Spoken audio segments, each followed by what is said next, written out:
राम मंदिर की इफ्तिताही तकरीब में शिरकत करने पर इमाम अमीर अहमद इलियास के खिलाफ फतवा जारी। फतवे पर इमाम इलियासी का रद्द अमल, वीडियोज हुए वायरल। ऑल इंडिया इमाम ऑर्गेनाइजेशन के चीफ डॉक्टर इमाम अमीर अहमद इलियास की अयोध्या में राम मंदिर की इफ्तिताही की तकरीब में शिरकत के बाद उनके खिलाफ फतवा जारी किया गया है। इमाम के खिलाफ जारी होने वाले फतवे में उसे काफिर करार दिया गया है और उसमें उनकी जान को लाहक खतरात भी शामिल है। ये फतवा मुबैना तौर पर मुफ्ती साबिर हुसैनी ने जारी किया था, जो मुफ्ती क्लासेस के नाम से एक इदारा चलाते हैं। उनके खिलाफ फतवा जारी होने पर चीफ इमाम ने कहा कि चीफ इमाम के तौर पर मुझे श्री राम जन्मभूमि यरत केथरा से दावतनामा मौसूल हुआ। मैंने 2 दिन सोचा क्योंकि मेरे लिए ये मेरी जिंदगी का सबसे बड़ा फैसला था। फिर मैंने मुल्क की हम आहंगी के लिए फैसला किया। कौमी मफाद में मैंने अयोध्या जाने का फैसला किया। अयोध्या में बाबाओं, सनतों और अयोध्या के लोगों ने मेरा इस्तकबाल किया। वहाँ से मैंने मोहब्बत का पैगाम दिया। चीफ इमाम ने बताया कि मैंने पैगाम मोहब्बत में कहा कि हमारी जातें मुख्तलिफ हो सकती है, हमारे फिरके मुख्तलिफ हो सकते हैं, हमारी इबादत का तरीका मुख्तलिफ हो सकता है, हमारे तमाम मज़ाहिब मुख्तलिफ हो सकते हैं, लेकिन हमारा सबसे बड़ा मजहब इंसान और इंसानियत है। हम हिंदुस्तान में रहते हैं और हम सब हिंदुस्तानी हैं। आइए हम सब मिलकर हिंदुस्तान को मजबूत करें, हिंदुस्तानियत को मजबूत करे। कौम सुप्रीम है। और क्या वाकया है?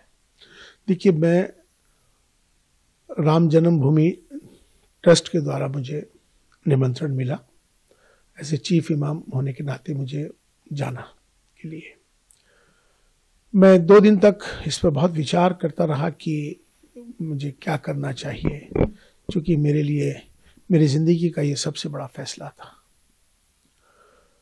मैंने फिर फैसला ये लिया कि मुझे जाना है आपसी सौहार्द के लिए, अपने देश के लिए, राष्ट्र हित में। ये मैंने फैसला लेते हुए मैं अयोध्या चला गया। वहाँ जाके तमाम अयोध्या वासियों ने मेरा स्वागत किया, साधु संतों ने मोहब्बत का इजहार किया, इस्तकबाल किया।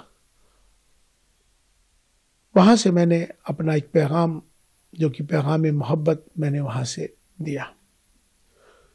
वो पैगाम मोहब्बत जो था, मैंने उसमें कहा कि हमारी सबकी जातियां ज़रूर अलग हो सकती हैं, हमारे पंथ ज़रूर अलग हो सकते हैं, हमारे इबादत करने की तरीके, पूजा पद्धति अलग हो सकती है, हमारे सबके धर्म ज़रूर अलग हो सकते हैं, लेकिन हमारा जो सबसे बड़ा धर्म है इंसान और इंसानियत का है। और हम भारत में रहते हैं, हम सब भारतीय हैं। आओ हम सब मिलकर भारत को मजबूत करें, भारतीयता को मजबूत करें, राष्ट्र सर्वोपरि है। ये पैगाम मोहब्बत जैसे ही दिया, देश के तमाम सारे चैनलों पर, तमाम सोशल मीडिया पर ये मेरा वायरल हो गया। वायरल होने के बाद उनको सबको ये मालूम हो गया कि इमाम साहब, चीफ इमाम साहब वहाँ पहुँच गए और उन्होंने ये फतवा जारी कल किया है। वैसे तो मुझे 22 जनवरी की शाम से ही तमाम मेरे नंबर्स पर अलग अलग जगहों से मुझे धमकियां आने लगी, मेरे खिलाफ नफरत अंगेज माहौल बनाने लगे, मेरे खिलाफ उन्होंने जो अब्द शब्द जो कहने के होते हैं वो कहे। तमाम मुझे अलग अलग जगहों को, मुझे, मेरे परिवार को तमाम बहुत सारा बुरा भला कहा जाने लगा। इसी बीच में कुछ फ़ोन्स कॉल आए जिनको मैंने रिकॉर्ड कर लिया है, उनके नंबर्स, जिन्होंने मुझे जान से मारने के लिए, मुझे बहुत ज़्यादा तकलीफ देने के लिए जो इस तरह के फ़ोन आए, वो भी फ़ोन आए, माफ़ी के भी फ़ोन आए। तो लास्ट में कल रात को ही एक फतवा जारी हुआ है, जिनका नाम है मुफ्ती साबिर हुसैनी कासमी, जो शख्स एक इंस्टीट्यूट चलाते हैं मुफ्तियों का, जिनका मुफ्ती क्लासेस के नाम से उनका चलता है। मैं उनको जानता नहीं हूँ, मेरी उनसे कोई जानकारी नहीं है, लेकिन ये सोशल मीडिया के माध्यम से, वो तमाम देश भर के इमामों के माध्यम से मेरे पास अलग अलग जगहों से फतवा आना शुरू हो गया था। चूँकि उन्होंने ये, इसमें मेरा एक नंबर है, मेरा मोबाइल का नंबर उन्होंने इसमें ये मेंशन कर दिया है अपने फतवे के अंदर, जिसमें उन्होंने साफ तौर पे मेरा नंबर जाहिर करके तमाम पूरे देश के लोगों को मेरा नंबर दे दिया, इमामों को दे दिया, ये फतवा जारी कर दिया। उनसे इन्होंने कहा है कि ये माफ़ी मांग लें, मेरा बायकाट कर रहे हैं, और मुझसे उन्होंने कहा है कि आप जो है इस्तीफ़ा दें, वरना आप अपना अंजाम सोच लें। इसमें उन्होंने 4 बिंदु इसमें बुनियादी हैं, 4 बिंदु इसमें बुनियादी हैं। एक बिंदु उनका यह है कि आप प्राण प्रतिष्ठा में क्यों गए?